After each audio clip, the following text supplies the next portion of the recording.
I knew Margaret Singer, and we used to talk and compare notes. And at one point, she said to me, "You know, Rick, brainwashing is really nothing more than a confidence game. And a cult leader is running a con. The difference between the average con game and a cult is that a typical con artist will get the money and leave town. A cult con artist will keep running the same con on the same people, victimizing them for the foreseeable future." And she said, and that is what cults are all about, is conning people or tricking people into being exploited and being taken advantage of.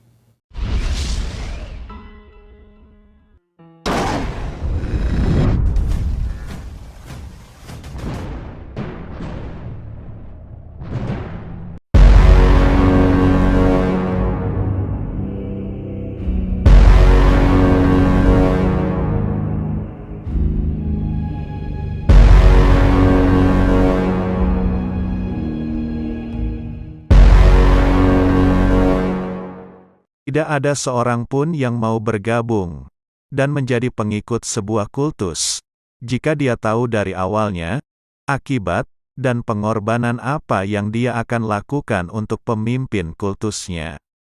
Oleh karena itu, sebuah grup kultus perlu merekrut calon korbannya dengan cara yang sangat lihai, tidak kentara, dan tipu daya agar orang mau bergabung dengannya.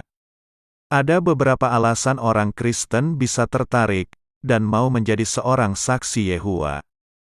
Pertama, karena saksi Yehova adalah Kristen yang sejati. Salah satu tandanya tercermin dari persahabatan yang begitu hangat yang diberikan oleh mereka. Kedua, kehidupan saksi Yehova kelihatannya terlihat lebih baik dan bahagia dibandingkan dengan orang Kristen.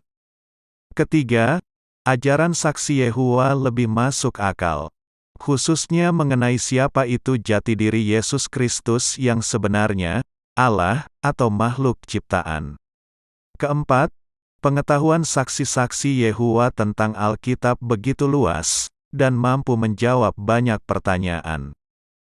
Mereka fasih berbicara, dan hafal ayat-ayat Alkitab. Kelima, hidup kekal di bumi Firdaus lebih masuk akal dan nyata dibandingkan surga. Ini adalah sebagian topik yang akan menjadi bahasan video ini, dan saya juga akan menceritakan kisah perjumpaan saya dengan saksi-saksi Yehova.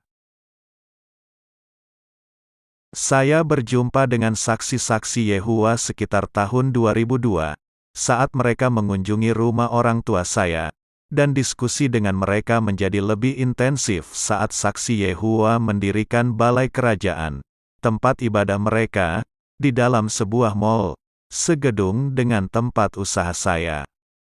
Jadi, saya bisa berdiskusi 3 kali dalam seminggu dengan banyak saksi Yehova. Diskusi yang intens ini didukung, karena balai kerajaan di mall itu, digunakan oleh 2 sidang.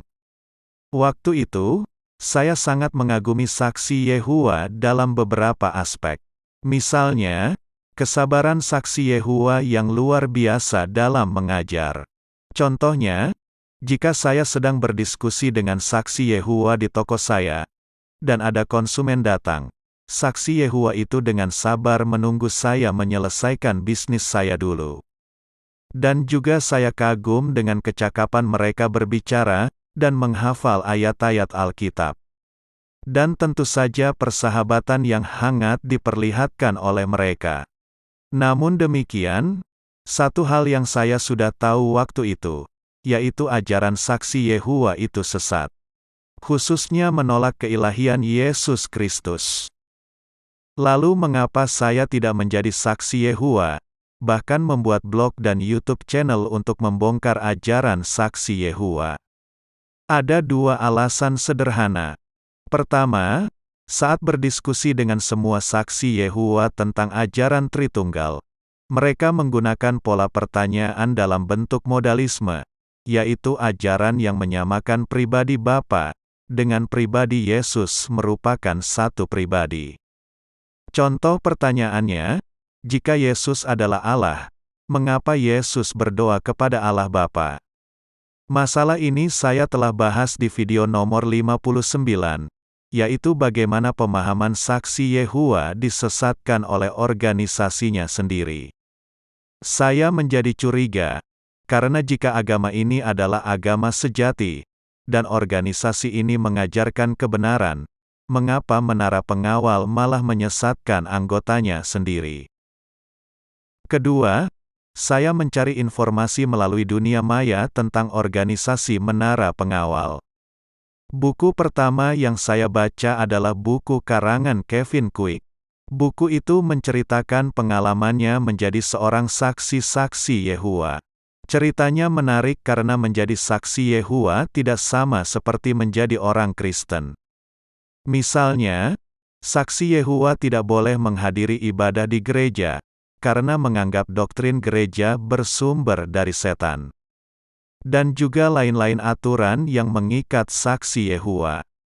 Dan karya lainnya dari David Reed, seorang mantan penatua saksi-saksi Yehova. Dari David, saya belajar tentang inti agama saksi Yehova, yaitu konsep hamba yang setia dan bijaksana. David mengilustrasikan agama saksi Yehova itu seperti pohon. Jutaan saksi Yehova adalah ranting dan daun-daunnya. Sedangkan bagian akarnya adalah hamba yang setia dan bijaksana. Meskipun akar pohon itu ada di bawah dan tidak terlihat dari luar, tetapi bagian akar itu menentukan ranting dan daun yang ada di atasnya. Jika kita potong akarnya, maka ranting dan daunnya mati dengan sendirinya. Buku lainnya adalah tentang psikologi kultus dari berbagai ahli, seperti Stephen Hassan, Margaret Singer, Rick Ross dan lain-lain. Dari para ahli kultus itu menyadarkan saya, bahwa betapa berbahayanya jika kita terjerat dan terperangkap di dalam kelompok kultus. Dan puluhan karya dari para mantan penatua saksi Yehova, hamba pelayan dan penyiar. Membaca berbagai buku itu memberikan banyak pengetahuan, apa itu sebenarnya organisasi saksi Yehova. Dan saya sangat menyarankan kepada Anda, yang kebetulan tertarik dengan ajaran saksi Yehova, untuk meriset dengan komprehensif agama ini. Cari tahu dari berbagai sumber informasi, termasuk mantan saksi-saksi Yehova.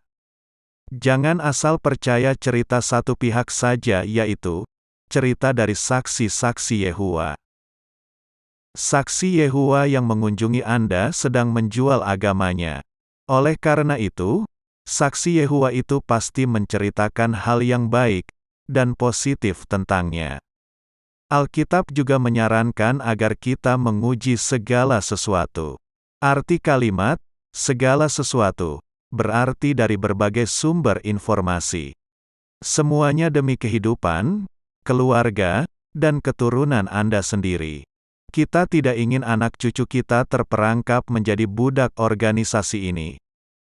Mengapa saya katakan kita tidak mau menjadi budak organisasi ini? Perhatikan kutipan bersumber dari Menara Pengawal yang mengatakan bahwa para saksi Yehova harus mentaati dan mengikuti instruksi yang mereka peroleh dari organisasi Menara Pengawal. Meskipun instruksi itu aneh, tidak masuk akal, dan sulit dijalankan. Hanya mentalitas seorang budak zaman modern yang menerima dan melaksanakan instruksi demikian. Perhatikan kutipan berikut ini. Dari sekarang, kita harus percaya bahwa petunjuk yang Yehova berikan selalu benar. Mengapa ini sangat penting? Karena akhir dunia ini sudah semakin dekat. Pada kesengsaraan besar, kita mungkin akan menerima petunjuk yang menurut kita aneh, tidak masuk akal, atau sulit dijalankan. Saat itu, Yehova tidak akan berbicara langsung kepada kita. Dia kelihatannya akan memberikan petunjuk melalui orang-orang yang dia lantik. Di saat-saat yang genting seperti itu, akan sangat berbahaya kalau kita meragukan petunjuk mereka atau bertanya-tanya, apakah petunjuk ini memang dari Yehua atau hanya pemikiran mereka sendiri? Pada saat itu, apakah saudara akan percaya kepada Yehua dan organisasinya?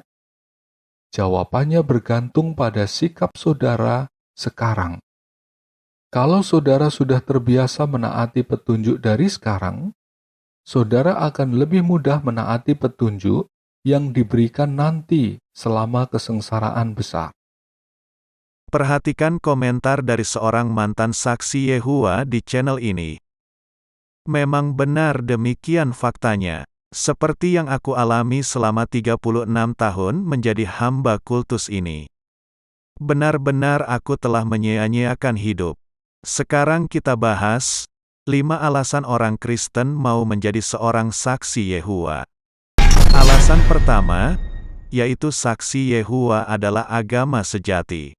Jika ada orang Kristen percaya ini, maka dia sudah termakan propaganda organisasi ini. Organisasi Menara Pengawal adalah sebuah kultus berkedok agama Kristen. Ayat-ayat Alkitab hanya digunakan untuk memanipulasi dan mengeksploitasi orang. Organisasi ini penuh dengan tipu daya dan dusta. Sebagai buktinya, jika Anda menyaksikan video nomor 47, akan membongkar tipu daya pemimpin saksi Yehua, yang mengaku sudah dipilih oleh Yesus tahun 1919. Alasan kedua, ajaran saksi Yehua lebih masuk akal. Banyak orang Kristen yang kurang paham doktrin Trinitas ngomong demikian. Dan ini hanya terjadi saat membahas tentang keilahian Kristus. Misalnya, saksi Yehua percaya Yesus adalah ciptaan. Dan argumen yang biasa disampaikan adalah, mustahil Yesus adalah Allah, karena Yesus mengaku Bapa lebih besar darinya.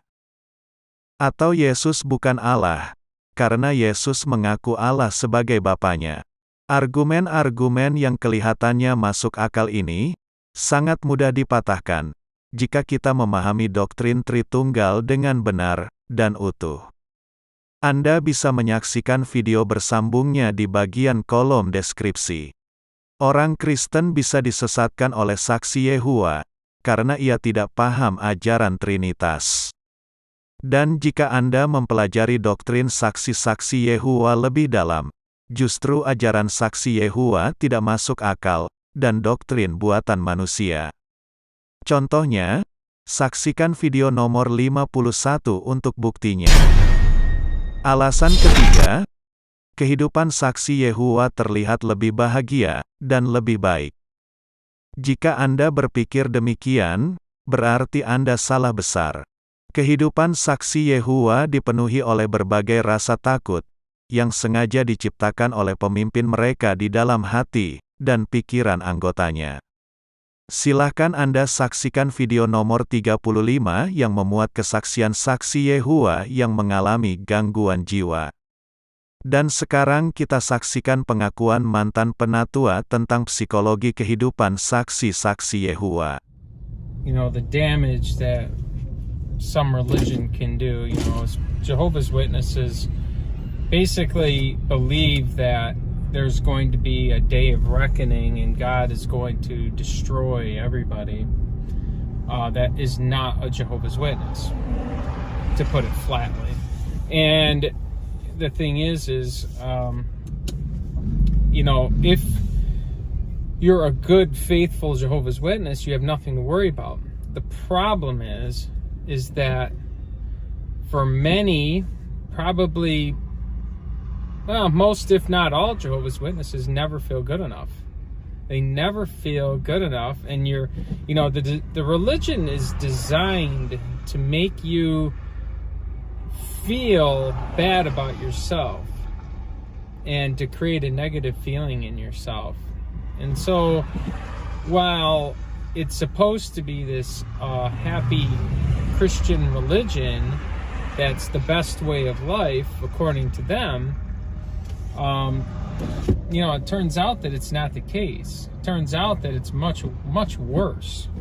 And it can have a very heavy emotional impact on an individual when something goes wrong in life. And it could be, maybe something major, maybe something simple. It creates a crushing effect on you. It's almost like the walls are closing in, and already you feel you're not worthy. You feel like total crap most of the time, because you feel like at any moment your life could end at God's hands, and then when bad things happen, typically within the Jehovah's Witness religion, you're kind of programmed in a way to feel that, at least I was, you're kind of programmed to feel as though God has withdrawn his blessing from you. And then when things go wrong, if things don't go exactly right, you just chalk it up to bad luck, or, oh, shoot, I screwed up, I made a mistake. But, again, when you're a Jehovah's Witness, it's completely different. When you have a problem, like the hot water tank goes, or somebody becomes sick, or the car breaks down, so the first thought is that perhaps God has withdrawn his blessing from you, and it gives you a doomed feeling. It's a terrible, terrible feeling, and really, the Jehovah's Witness religion really ought to be ashamed of itself for perpetuating such a terribly emotionally damaging doctrine. Coba renungkan, apakah Anda mau seumur hidup dihantui perasaan seperti itu? Alasan keempat, pengetahuan saksi Yehuwa luas dan fasih berbicara. Hal ini memang benar, tetapi tahukah Anda mengapa saksi Yehuwa bisa seperti itu? Semuanya itu karena latihan. Kondisi saksi Yehuwa berbeda dengan orang Kristen. Saksi Yehuwa dilatih berbicara di depan publik, bermain tanya jawab, dan lain-lain latihan. Saksi Yehuwa juga diperintahkan memakai baju yang rapi, formal, pakai dasi, senyum di wajah, dan lain-lain upaya untuk menarik simpatik orang. Tujuannya untuk memikat orang. Jika tidak begitu, tidak ada orang yang tertarik dan mau menerima saksi Yehuwa di rumah Anda, bukan? Alasan kelima, gagasan hidup kekal di bumi Firdaus lebih nyata. Kita bisa lihat presentasi gambar-gambar tentang bumi Firdaus, yang indah dilukiskan di dalam buku-buku terbitan Menara Pengawal, sebagai propaganda untuk memikat orang. Padahal, jika kita ingin hidup dengan alam yang indah, dan melihat binatang-binatang, saat ini pun, kita sudah mengalami. Kita bisa melihat alam yang indah di berbagai lokasi di Indonesia, dan binatang-binatang di kebun binatang. Dan tahukah Anda, bahwa gagasan hidup kekal di Firdaus diciptakan oleh presiden kedua organisasi ini, yaitu Joseph Rutherford. Beliau adalah nabi palsu yang juga telah bernubuat kiamat tahun 1925. Silakan saksikan video nomor 32, untuk memahami, bahwa gagasan hidup di Firdaus mustahil terjadi.